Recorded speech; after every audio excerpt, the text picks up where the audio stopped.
Umubyeyi magazine niba uri mushya hano tuguhaye ikaze. Njye nibahizi umutesiride. Niba utarakora subscribe yikore nonaha kugira ngo tugumane ku mubyeyi magazine. Muri aka kanya rero tugiye gukorana isuku yimbitse yo muri dushe. Tugiye gukorana isuku mbese tuntu dutandukanye two muri dushe, kuko iyo hadasa neza, iyo hadakoze neza urabyumva, urabibona, mbese ukabona ntabwo ahantu hagufasha kugira ngo use neza. Iyo hadafite isuku nyayo, iyo hadafite isuku ikwiriye urabibona kandi ukumva hari ukuntu bikujemo. Rero uyu munsi muri aka kanya tugiye gufatanya gukora isuku yaho kugira ngo mbese murebe ukuntu mbikora, mbese twungurana ibitekerezo muri makeya, murebe ukuntu mbikora nta kindi. Nuko rero mbere yuko ntangira gukora isuku yo muri dushe, ndabanza nkamenaho amazi, hanyuma nyuma nkashyiraho spray kugira ngo spray ibifashe mbese imyanda ni nko gutumbika, kugira ngo ninjya gukuba bihite byihuta. Ikindi baza kuyisprayingaho no kubera n'ukuntu ibihumura cyane, kugira ngo nibura ngewe nze kujya gukoropa, nze kujya gukuba nibura odeur nyinshi yashizemo, kuko n'inyuma byanditseho yuko ugomba kwiteraho mbere y'iminota 5 mbere yuko utangira gukuba dushe yawe. Hanyuma rero nibyo nabanje gukora, nshyiraho amazi, hanyuma ndongera ndasprayinga kugira ngo nze kuza gukuba. Ikindi kintu nababwira nuko aho namenyeye izi spray ya multipurpose cyangwa se yindi ya ase, nuko kuva nayimenya kwikoresha singikenera vim. Ubundi vim rwose umva igusaba gukuba ugashyiramo ibibaraga ukaruha, ariko izi spray upurizaho ugakuba iminota 2 biba birangiye kandi bihita byihuta. Hanyuma rero nyuma yo gukuba dushe yanjye ndetse no kuyitaho, ikindi kintu nakoze ni ukoza indobo n'amabase biba muri dushe. Burya muri dushe ntihaburamo indobo, ntihaburamo ibase niyo amazi yaba ari menshi cyane. Uyu munsi rero navuze ntireka noze n'ibase yanjye, noze n'indobo zirimo, kugira ngo bibe bisa neza. Iki cyumweru nzakimara ndi gukoresha ibintu bifite isuku.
gukuba indobo na dushe nahise njya no kuri toilette nayo ndayikuba, nayo spray nayishyizeho.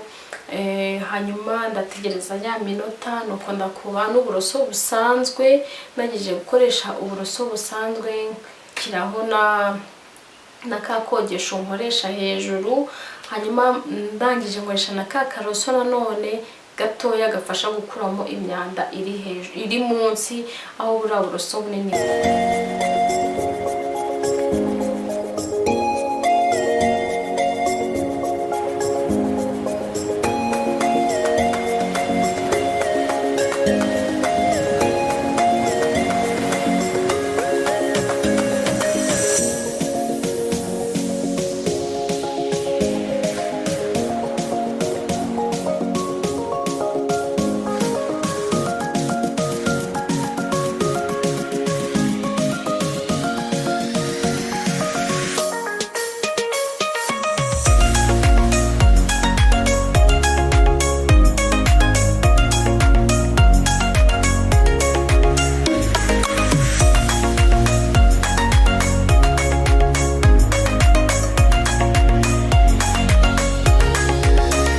Mu gihe rero uri koza dushe na toilette, mu gihe uri kubyitaho ni ngombwa yuko wambara amaga ku buryo akakurinda yuko intoki zihura na ziriya produit kuko zishobora kukwangiza. Maze gukoza toilette nahise njya kuri lavabo nayo ndayikuba. Na mbere nari nashyizeho ya spray nayo, nyuma njyanaho agatambaro mbese kariya kantu kamfasha gukuba neza. Ndakuba hose, ndanunyuguza no hasi yaho n'inyuma, ndakuba neza kabisa. Nuko nafashe n'umwanya wo gukura imyanda iri muri puberi, nayo nyikuramo ndayisohora. Puberi nayo ndayoza, puberi nayo nyigirira isuku kuko burya nayo ibikeneye isuku, ibikeneye mbese niba ukuyemo imyanda yuko uyoza hanyuma ukayigumana isa neza. Ku buryo puberi, kuko burya puberi isa nabi, puberi yuzuye, puberi irimo imyanda nayo ituma hadahumura neza. Nuko maze rero gukora isuku yo muri puberi no gukuramo imyanda, nafashe umwanya nanone nkuraho ibintu biri ku turira tu etajeri, harimo amavuta, harimo parfum, mbese tuba dukoresho nkoresha mu bintu by'ubwiza, mu bintu bya makeup. Ndadufata dukoresho twose ntukuraho, ndahahanagura kugira ngo nkureho akavumbi, kugira ngo mpahanagure hasi neza. Nabanje gucishaho kadatose, hanyuma kacyumye kugira ngo haveho akavumbi.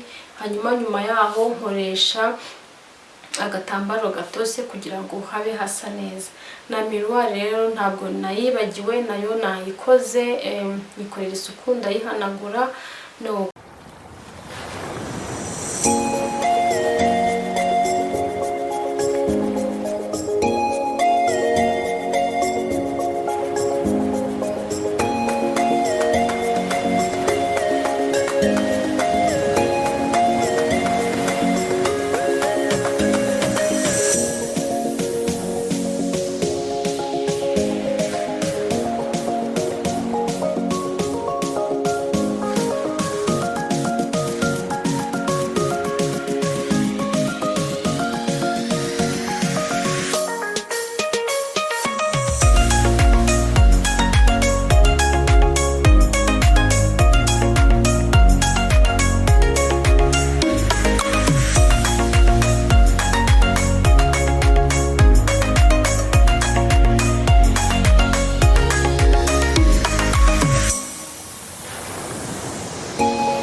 maze rero nanone kuhanagura nafashe umwanya nanone mbisubizaho bipanga neza, nkajya ndeba niba wenda ibyarengeje igihe nubwo ntabwo nasanzemo, hanyuma n'amacupa wenda acyuzuye amacupa yashizemo kugira ngo nayo nyajugunye nsigare mfite ibintu nkeneye kandi by'ingenzi.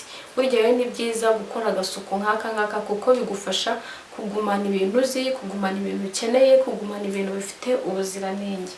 Ni byiza rero kwita ku isuku yacu y'ahantu dukarabira, ku isuku yacu y'ahantu dukoresha, kuko aba ari byiza cyane. Ngije ibyo nkoresha nko mu amasabune nayashyize maze kuyahanagura, nayashyize ukwayo aho binyorohera iyo ngiye gukaraba. Nuko hanyuma rero sinibagiwe n'akarabo, kuko akarabo ni keza.